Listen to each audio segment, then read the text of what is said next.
चलिए खबरों में आगे बढ़ेंगे। बुलेटिन की शुरुआत करेंगे बड़ी खबर के साथ, जहां बागेश्वर बाबा का दोस्ती जिहाद पर बयान सामने आया। हिंदू समाज से सतर्क रहने की अपील बाबा बागेश्वर ने की है। ऐसे में गाजियाबाद की घटना का जिक्र किया है। राजकोट की कथा में ये बड़ा संदेश धीरेन्द्र कृष्ण शास्त्री द्वारा दिया गया है। ऐसे में गुजरात के राजकोट में आयोजित 3 दिवसीय कथा के पहले दिन बागेश्वर धाम के पीठाधीश्वर धीरेन्द्र कृष्ण शास्त्री ने हिंदू समाज को एकजुट और सतर्क रहने का संदेश दिया। अपने संबोधन में उन्होंने गाजियाबाद की एक घटना का जिक्र करते हुए कहा कि वो केवल कथा सुनाने नहीं बल्कि समाज को जागरूक करने आए। बागेश्वर बाबा ने कहा कि लव जिहाद, थूक जिहाद और लैंड जिहाद जैसे मुद्दों के बाद अब दोस्ती जिहाद भी नया ट्रेंड आ गया है, जिससे लोगों को सावधान रहने की जरूरत है। उन्होंने कहा कि उनका उद्देश्य किसी धर्म या समुदाय का विरोध करना नहीं है बल्कि समाज को जागरूक करना है। अपने संबोधन में उन्होंने ये भी कहा कि यदि हिंदू समाज संगठित, जागरूक और सतर्क रहेगा तो कोई भी उसकी एकता को चुनौती नहीं दे सकेगा। सौराष्ट्र की धरती से दिए गए इस संदेश को लेकर राजनीतिक और सामाजिक हलकों में भी चर्चा तेज हो गई है। राजकोट में कथा के दौरान बड़ी संख्या में श्रद्धालु मौजूद रहे और बाबा के संबोधन को ध्यान से सुना। जहां राजकोट से धीरेन्द्र कृष्ण शास्त्री ने ये बड़ा बयान दिया है। दोस्ती जिहाद को लेकर सभी से सतर्क रहने की अपील की है।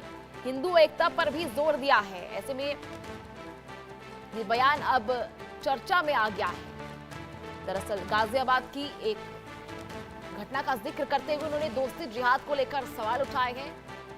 दरअसल कुछ दिनों पहले गाजियाबाद में इसी तरह सूर्य हत्याकांड देखा गया था, जिसके बाद सूर्य प्रताप हत्याकांड मामले के बाद दोस्ती जिहाद को लेकर सावधान रहने की सलाह धीरेन्द्र कृष्ण शास्त्री ने दी है। ऐसे में राजकोट की कथा के दौरान ये बड़ा बयान दिया है, जहां हिंदू एकता को लेकर ये विशेष जोर उनकी तरफ से दिया गया। उन्होंने कहा कि अगर हिंदू ही एकजुट रहे, सतर्क रहे तो किसी विशेष समुदाय से कोई परेशानी उन्हें नहीं है। उन्होंने कहा कि लव जिहाद, लैंड जिहाद जैसे मुद्दों की चर्चा पहले से होती आ रही है, लेकिन अब दोस्ती जिहाद जैसे नए शब्द भी सामने आ रहे हैं जो ट्रेंड बनते जा रहे हैं। इन पर समाज को सजग रहने की आवश्यकता है। उन्होंने स्पष्ट कहा कि उनका उद्देश्य किसी भी धर्म या समुदाय की भावनाओं को ठेस पहुंचाना नहीं है, ना ही किसी को टारगेट करना है। उनका कहना है कि हिंदुओं को एकजुट होकर साथ रहना होगा, सतर्क रहना होगा, इसकी अपील की गई है। ऐसे में अपने संबोधन में उन्होंने हिंदू समाज में संगठित, जागरूक और एकजुट रहने का आह्वान सभी से किया ताकि किसी भी तरह की ऐसी अप्रिय घटना ना घट सके। गाजियाबाद की घटना का जिक्र करते हुए, उदाहरण देते हुए उन्होंने दोस्ती जिहाद से सावधान रहने की सलाह जो है सभी को दी और ये अपील की गई।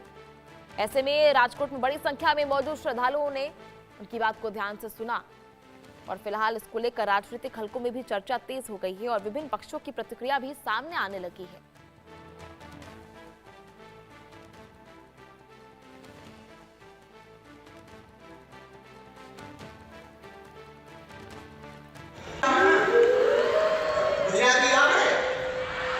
ગુજરાતી છે हम भी गुजराती। आओ 2 मिनट नाम संकीर्तन गा करके जो हनुमान जी हमें प्रेरणा देंगे तो कथा सुनाएंगे। वीआईपीओ बाबा सीताराम का है, जलाराम बाबा का है, द्वारका नाथ का है, दादा सोमनाथ का है। 3 साल पहले जब आए थे तब भी खूब उपद्रव हुआ था।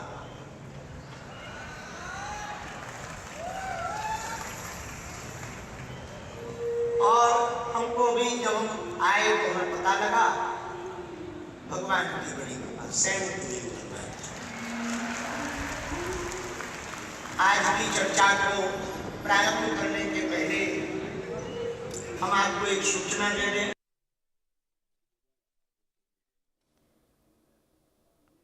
चलिए, ज्यादा जानकारी के लिए हमारे साथ सहयोगी पुष्पेंद्र इस वक्त हमारे साथ लाइव जुड़ चुके हैं। पुष्पेंद्र, जिस तरह से ये बयान दिया गया है बागेश्वर बाबा के द्वारा, किस तरह से इसे देखा जा रहा है? दोस्ती जिहाद को लेकर अपील की गई है सभी से सतर्क रहने की। जी, निश्चित तौर पर पंडित धीरेन्द्र कृष्ण शास्त्री अक्सर अपने बयानों के लिए ही जाने जाते हैं। उनकी लोकप्रियता का सबसे बड़ा कारण यही है कि वो हर बात पर बेबाकी से अपनी राय रखते हैं। इस समय वो गुजरात के राजकोट में कथा कर रहे थे और उन्होंने कथा के दौरान साफ एवं स्पष्ट शब्दों में कहा, मैं यहाँ कथा करने नहीं आया हूँ बल्कि हिंदू को जगाने आया हूँ। उत्तर प्रदेश में के गाजियाबाद में एक घटना घटित होती है, जहां उन्होंने सूर्या का जिक्र करते हुए बताया कि किस प्रकार एक व्यक्ति को हलाला दिखाने के बहाने ले गए और उसकी निर्मम हत्या कर दी है।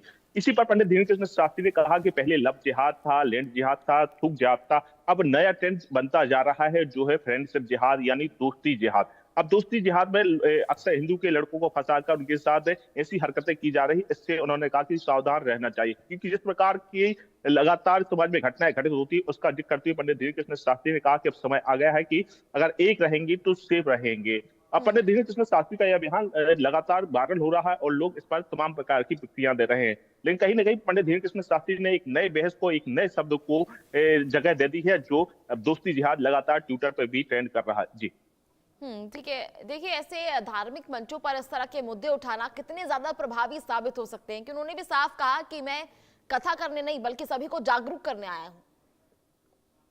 निश्चित तौर पर पंडित धीरेन्द्र कृष्ण शास्त्री की जो छवि है वो बेबाक है। वो सनातन धर्म की जब बात करते हैं तो वह नॉन स्टॉप बात करते हैं, उनका कहीं फिल्टर नहीं रहता। जो वह कहते हैं वो साफ एवं स्पष्ट शब्दों में कहते हैं। यही चीज है जो पंडित धीरेन्द्र शास्त्री को अलग बनाती है और कथावाचकों से उन्हें अलग बनाती है। कहीं ना कहीं जो उनकी लोकप्रियता है उनके बयानों की वजह से, क्योंकि कोई भी मुद्दा हो, कोई भी राय हो, पंडित धीरेन्द्र कृष्ण शास्त्री अपने बेबाक राय रखते हैं और कहीं ना कहीं इसी कारण उनके प्रशंसक भी हो और कई आलोचक है। एक बार फिर से उन्होंने कहीं ना कहीं जिहाद में एक नए शब्द को उत्पत्ति दी है कि फ्रेंडशिप जिहाद, दोस्ती जिहाद। कहीं ना कहीं पंडित धीरेन्द्र कृष्ण शास्त्री एक बार फिर से इस बयान को लेकर चर्चा में है और लगातार लगातार ट्रेंड कर रहे हैं। और चाहे विपक्षी दल हो या सरकार में जो लोग हैं, लगातार उनके इस बयान को कोट कर रहे हैं और शेयर भी कर रहे हैं। जी ठीक है। ऐसे बयानों पर क्या कुछ प्रतिक्रियाएं सामने आई है पुष्पेंद्र? किस तरह की रिएक्शंस जो है वो सामने आई हैं? इसको लेकर किसी तरह की बयानबाजी सामने आई है अब तक?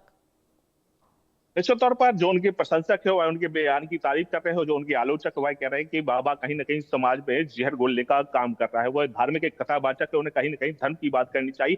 लेकिन पंडित धीरेन्द्र कृष्ण शास्त्री ने कहा है कि मैं धर्म की बात तो करता हूँ लेकिन शास्त्र की बात करता हूँ, शास्त्र में सत्य की बात भी करता हूँ, क्योंकि जो समाज में घटनाएं घटती हैं कहीं ना कहीं हिंदू समाज को शास्त्र के साथ सत्य का भी ज्ञान होना चाहिए। यही कारण है कि पंडित धीरेन्द्र कृष्ण शास्त्री हमेशा चर्चा में रहते हैं। एक बार फिर से उनका बयान लगातार चर्चा में बना हुआ है।